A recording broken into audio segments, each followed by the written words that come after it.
소비자 물가 상승률이 다시 3%대 상승했습니다. 추석을 앞두고 물가 상승이 비상인 가운데 지난 8월 유례없는 폭염으로 전기요금 증가폭까지 상승할 걸로 전망되고 있습니다. 최근 현대경제연구원에서는 한국 경제가 전형적인 불황 국면에 위치했다라는 발표도 나왔는데 관련 내용 주원 현대경제연구원 경제연구실장과 이야기 나눠보겠습니다. 실장님 안녕하십니까? 네, 안녕하십니까? 네, 이거 좀 잡힐만 하게 보였던 소비자 물가가 다시 3%대로 상승했습니다. 오름세가 다시 커진 원인 어떻게 볼 수 있을까요? 원래는 이제 민간에서나 정부에서나 작년 8월 물가가 좀 비교적 안정이 되면서 한 3% 내외 정도, 그러니까 2% 후반에서 3% 초반 정도를 예상했었는데, 예. 그거보다 훨씬 올랐죠. 일단은 기저효과는 작용을 했고요. 작년이 좀 물가가 안정이 됐었는데, 예. 이번에는 전기수도가스 요금, 공공요금 인상분이 좀 컸던 것 같아요. 1년 전하고 비교를 하니까. 예. 이제 그쪽에서 엄청 많이 올랐으니까 전기수도가스가 8월에 21%가 올랐거든요. 이 통계 기준으로. 예. 그리고 다른 쪽도 보면 그렇게 썩 물가가 안정되는 모습은 아닌 것 같아요. 예. 상품이라든가 서비스라든가 물론 기저효과가 작용했겠지만 그래도 이제 작년보다는 좀 오름세가 좀 유난히 눈에 띄는, 생각보다 훨씬 좀 많이 올랐다 이렇게 보시면 될 것 같습니다. 예. 그러면 걱정이 앞으로 이게 추세적으로 더 상승으로 이어질 가능성이 있습니까? 작년 9월 달도 물가가 비교적 좀 안정됐던 달이라서 예. 사실 이제 9월 소비자 물가 상승률은 통계청에서 한 달 후에 발표가 될 텐데 이게 3.4보다 더 올라갈 가능성이 있어요. 이제 봐야 되긴 할 것 같은데요. 아무튼 최소한 3%대 이상은 9월에도 이제 기록을 할 것 같고요. 다만 이제 연말로 갈수록 이제 물가가 작년엔 또 다시 올랐거든요. 예. 그렇게 생각하면 물가 상승률 자체는 우리가 이제 1년 전 대비로 보니까 이번에 8월이나 9월에서 상승률은 피크를 치고 조금씩 밑으로 둔화되지 않을까 생각이 됩니다. 그렇군요. 앞서서 공공요금 말씀도 해주셨는데 이번에 폭염이나 폭우 때문에 농산물 물가도 많이 올랐다고 들었습니다. 네. 얼마나 올랐습니까? 일단은 7월 집중호우의 영향이 상당히 좀 컸던 것 같아요. 한 달 내내 비가 왔으니까 이게 지금 과일별로는 좀 상황은 틀린데 사과 같은 경우가 한 140% 이상 오를 거라고 생각을 하네요. 예측이 되고 있고요. 예. 배는 한 50%, 그다음에 복숭아도 한 40에서 60%. 이게 이제 집중호우, 그다음에 8월 초에 폭염, 또 남부지방에 좀 태풍도 스쳐 지나갔고요. 그런 것 때문에 생산량이 급격하게 좀 감소를 했습니다. 그래서 이게 하필 또 이제 9월 말 10월 초에 추석과 좀 겹치게 되면서 그러니까요. 그때는 이제 과일에 대한 수요가 많거든요. 그래서 이쪽에 이제 가격이 좀 많이 오를 걸로 생각이 되고 있습니다. 이야, 많게는 100% 이상이라고 한다면 이거는 차례상에 올리고 싶어도 올리지 못할 가능성도 있겠는데요. 너무 부담돼서. 그러면 이제 올리는 과일 개수를 줄여야 되겠죠. 어쩔 수가 없습니다. 자, 그래서 어쨌든 두고 볼 수만은 없기 때문에 정부가 추석 물가 안정 대책을 발표했습니다. 네. 성수품 같은 경우는 5% 정도 싸게 공급을 한다라는 구체적인 내용들도 나왔는데 네. 이런 대책들 실효성 어떻게 보십니까? 일단은 추가되는 금액 자체가 수산물 쪽은 한 예비비가 이동을 1,000억 원 정도, 그다음에 농축산물은 한 몇백 원 정도 규모인데요. 이게 예. 우리나라 전체 예산이 한 600조 정도라고 생각을 하면 상당히 작죠. 만 분의 한 2, 3 정도 되거든요. 예. 그래서 이게 민간 시장 전체에 좀 최근에 인플레이션 압력이 높아지는 거를 완화하기 좀 어려울 것 같고, 다만 이제 어떻게 보면 좀 집중적인 추석 전에 물가를 좀 정부가 잡고자 하는 그런 의지의 표현이고, 좀 어떻게 보면은 이벤트 효과라고 할 수 있죠. 정부가 이런 정책을 내놨으니까 예. 좀 안심했으면 좋겠다, 국민들이. 음. 이제 그런 성격으로 이해를 하시면 될 것 같습니다. 물가나 거시적인 측면 말고요. 그러면 소비자들이 이런 좀 대책에 대한 효과를 체감할 수 있을까요? 아무래도 뭐 할인 쿠폰 뭐 농축수산물 수산 그 쪽에 2만 원, 4만 원 요렇거든요. 한 예. 사람당. 그래서 크게 어떤 느끼지는 못하실 것 같고요. 또 물가도 또 많이 올랐잖아요. 그죠? 예, 그래서 예. 아마 이번 추석 그 차례 그 하는 그 물가라 그러죠. 예. 그 물가는 작년보다 좀 비용이 더 많이 들어갈 걸로 생각이 됩니다. 네. 앞서서 전기 수도 요금 말씀도 해주셨는데 보통 저희가 이런 거 비교할 때 뭐 4인 가구 평균 이런 걸로 비교하지 않습니까? 네. 얼마나 올랐다고 보면 되는지 좀 설명 좀 부탁드릴게요. 일단 전기요금, 수도요금은 아직 뭐 공식적인 통계가 안 나왔는데요. 예. 4인 가구 기준인데 사실 지금 요새는 3인 가구 기준이 맞는 것 같은데. 그러니까요. 예. 예, 4인 가구인데 작년 8월 달 정도에 그 한 달 동안에 사용했던 전기량을 올해도 그대로 썼더라면 예. 썼더라면 한 20% 오른 걸로 나와 있어요. 20% 그러니까 정도. 작년 8월에는 4인 가구가 한 427kWh 정도 평균이 나왔었는데 예. 4인 가구 기준으로 그게 6만 7천 원 정도였거든요. 그러니까 전기요금이. 근데 올해는 8만 원 정도를 내야 돼요. 예. 아하. 그냥 똑같이 썼더라면. 예. 근데 야. 올해는 아마 더 쓰셨겠죠. 제가 그쵸. 생각하기에는 예. 많이 더웠기 때문에. 그래서 작년 썼던 양보다 만약에 20%를 더 추가로 쓰셨다면 예. 예.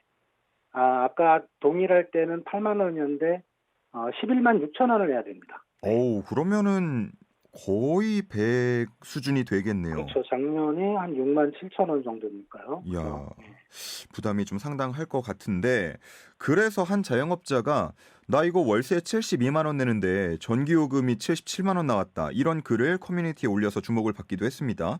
네. 진짜 이렇게 월세보다 전기요금이 더 많이 나오는 게 현실이 된 건지 이런 건 좀 누진세 영향으로 봐야 됩니까?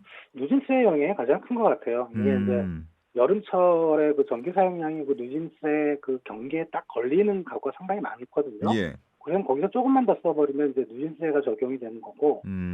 그리고 이제 소상공인들은 사실 이제 가정용 전기요금보다는 좀 싼 가격에 공급을 받는데도 예. 가정하고 이제 우리 장사하시는 분 생각하고 장사하시는 분들은 그냥 24시간 내내 틀어놔야 되죠. 그렇죠. 뭐 냉장고는 물론 그렇고 영업할 때도 계속 틀어야 되니까. 예. 그리고 이제 한창 더웠잖아요. 비도 오고 습하고. 예. 그러다 보니까 많이 그 전기를 쓰신 걸로 생각이 됩니다. 걱정은요. 뭐 올해도 당장 걱정이지만 앞으로가 걱정입니다. 지금 이렇게 뭐랄까요? 지구 온난화가 이어지고 기후 변화가 이어지고 한다면 앞으로 얼마나 더 더워질지 모르는 상황인데다가 한전의 적자 얘기 계속 나오면서 전기요금은 더 오를 것 같은데 야, 그러면은 앞으로 전기요금 그리고 소비자가 느끼는 물가 어떻게 되는 겁니까? 요새 이제 물가가 사실 이제 공공요금 인상 부분이 물가를 계속 올리는 그런 모양새거든요. 예. 그러니까 이 부분이 상당히 좀 걱정이 되는데 뭐 이상기후라든가 여름이 뭐 상당히 폭염이 온다든가 이런 거는 뭐 어쩔 수 없는 부분인데 더우면 틀어야죠 에어컨. 그러니까요. 예. 예. 다만 이제 지금 한국전력이 채무가 200조 원을 넘었다 그래요. 이게 그래서 하루에 70억 원의 이자만 하루에 70억 원. 예. 엄청난 거죠. 그러니까 이게 채권을 발행해서 메꾸기는 어려울 것 같고 그러면 전기요금 그리고 공공요금 올해 인상이 있었지만 한 번 더 올려야 돼요. 사실은. 안 그러면 이런 누적 적자 때문에 기업 자체가 부도가 날 수가 있거든요. 예. 어쩔 수 없이 올려야 되고 그리고 최근에 이제 국제유가가 또 슬금슬금 올랐습니다. 한두 달 전만 해도 한 70에서 80달러 배럴당 요랬는데 지금 80달러 중반대까지 다 올라버렸거든요. 그 국제유가가 오르면 한전 적자 규모는 더 커집니다. 예. 그런 걸 생각할 때 이게 누적적으로 뭐 한전 공공요금 인상하고 이게 물가로 이어지고 결국 전기요금이나 이런 것도 올라가면 가게들이 힘들고 이런 좀 부작용이 있을 거로 생각이 됩니다. 예. 이렇게 공공요금이 오르고 물가가 오르면 사실 체감 물가라고 표현을 하는데 이게 개인마다 혹은 가구마다 느껴지는 부담이 다르거든요. 앞서서 전기요금 말씀해 주실 때도 작년 기준 6만 7천 원이었던 게 뭐 올해 기준 많으면 뭐 11만 원 수준까지 올라갈 수 있다라고 했을 때 이게 상당한 부담으로 느껴지는 분들도 있을 거고, 에휴 뭐 6만 원이나 11만 원이나 뭐 싸네 네, 이렇게 느끼는 분들도 분명히 있을 거예요. 네, 그래서 부분별로 좀 할인도 필요할 것 같은데 네. 한전의 할인 제도가 주목받고 있다고요. 예, 한전의 할인 제도도 뭐 사실 저도 그 할인을 받는 계층은 아니라 자세히는 모르는데, 예, 한국전력에 들어가면 이제 어떤 그 자기의 그 기준에 맞으면은 이제 그런 할인 제도를 해주고 있고요. 그리고 음, 이제 정말 어려운 계층에 대해서는 이제 에너지 바우처라 그래서 예, 정부가 이제 여름이나 겨울에 난방비나 냉방비를 어떤 식으로 좀 보존을 해주는 음, 그런 제도가 있으니까 이 전기요금이 너무 부담되시고 가계 부담되시다는 걸 느끼시는 분들은 저소득층이시겠죠. 취약계층일 테니까 예, 그런 이제 이거는 가만히 있는다고 도와주는 그런 제도는 아닌 것 같아요. 음, 그 적극적으로 좀 신청을 하고 알아보고 그러시면 조금 그래도 살림살이에 보탬은 되지 않을까 생각이 듭니다. 예. 우리 실장님이 현대경제연구원에 계시니까 이 내용을 안 여쭤볼 수가 없습니다. 최근에 발표한 자료를 보면 우리나라 경제가 내수와 수출 모두 다 전형적인 불황 국면에 진입했다라는 전망을 내놓으셨는데 네. 이게 지금 상황이 얼마나 심각하다고 봐야 되는 겁니까? 일단 우리나라가 이제 내수 시장이 많이 커졌다고는 하지만 여전히 경제 성장의 동력은 이제 수출에서 얻고 있거든요. 음, 근데 수출이 보시면은 작년 아마 10월, 작년 10월 이후 11개월 연속 감소세를 지속하고 있습니다. 예, 그러니까 상당히 좀 이례적인 거죠. 이런 적은 그렇게 많지 않았어요. 음, 그러니까 수출 쪽에서 성장 동력을 잃어버렸고요. 그러면 이제 수출이라는 성장 동력, 뭐 성장 엔진이 꺼졌다면 예, 다른 쪽의 엔진, 그러니까 우리 비행기 타시는 분들 아시겠지만 엔진 두 개잖아요, 그죠? 예, 엔진 하나 망가지면 나머지 엔진 하나로 날 수 있습니다. 그 그렇죠, 나머지 예, 엔진이 내수입니다. 음, 예, 근데 최근에 이제 산업부당 동향을 보면 우리 소매 판매, 그러니까 소비 지표가 거의 뭐 한 3년 만에 최저치. 음, 상당히 좀 어려운 그런 상황입니다. 그러니까 수출도 안 되고 소비도 안 된다면 비행기는 떨어질 수밖에 없죠. 예, 예, 굉장히 무서운 얘기인데 예, 그래서 요즘 보면은 뭐 9월 위기설 이런 얘기 물론 당국에서는 그런 건 네, 네, 없다라고 네. 했지만 9월 위기설 이런 얘기도 나오는 것 같아요. 9월 위기설의 이제 시작은 뭐냐면 이제 코로나 때 우리 소상공인 중소기업들한테 이제 지원했던 지원금이 이제 만료가 되거든요. 예, 이제 예. 9월 달에. 그래서 그런 부분 그리고 최근에 이제 PF 때문에 음, 새마을금고 뱅크런 이런 것들이 한꺼번에 이제 9월에 터질 거라 예. 요런 이제 그 얘기인데요. 근데 이제 지금 PF 연체율이라든가 이런 건 좀 많이 떨어졌고 음, 그리고 그 소상공인 지원했던 부분도 어떤 식으로든지 개별 금융기관하고 그다음에 개인 채무자 사이에 조정을 통해서 연장이라든가 납기 유예가 가능하다고 하거든요. 그래서 예.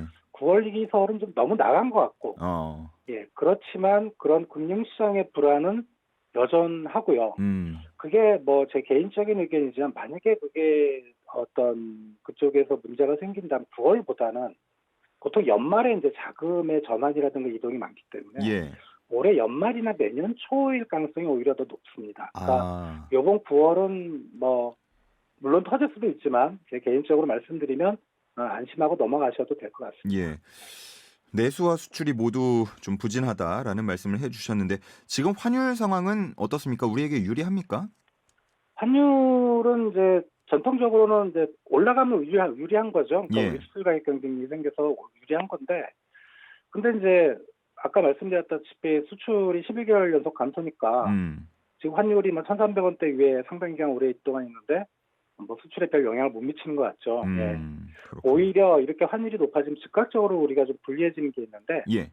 수입 가격이 비싸집니다. 음. 그러니까 우리가 수입을 할 때 이제 환율을 적용받잖아요. 예. 그러면 오히려 물가 상승 압력으로 작용할 가능성이 있어서 아. 지금 환율이 1,300원대 위에 있는 거는 그렇게 좋은 상황은 아니다 이렇게 생각이 듭니다. 예, 그렇군요.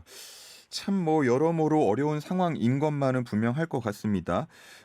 앞서서 말씀해 주신 것처럼 수출도 이렇게 부진한 상황에서 내수 소비 역시나 좀 어려운 상황인 것 같은데 실질 국민 총소득 감소폭이 역대 최고라고요? 네, 그러니까 국민들께서 그 경제 성장률, GDP 증가율은 많이들 아시는데 예.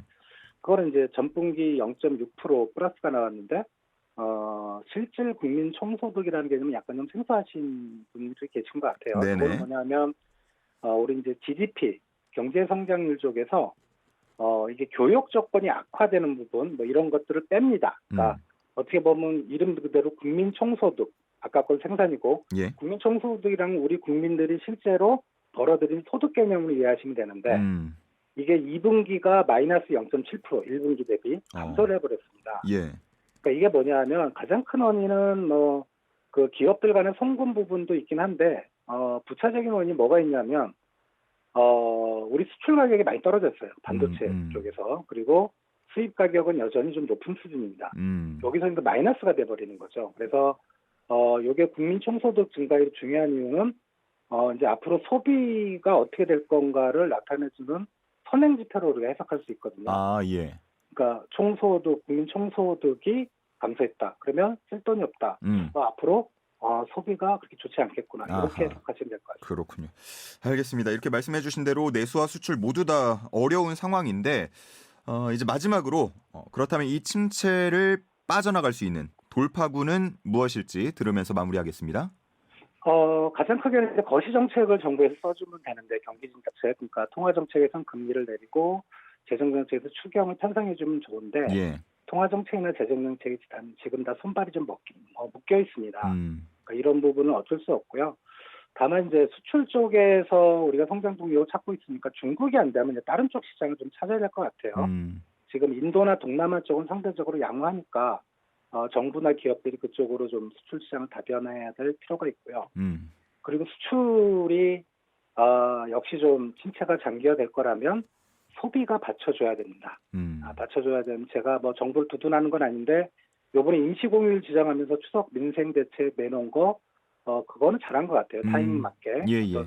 국내 수요를 늘리고 다만 규모가 워낙 좀 작기 때문에 그렇다면 이제 요새 외국인 관광객들이 많이 들어오고 있거든요. 그렇죠. 이제 그런 쪽을 하면은 우리 국민들이 소비 못하는 부분을 외국인들이 이제 국내에서 소비를 해주면 그만큼 좀 보완할 수 있는 그런 게 있을 것 같고.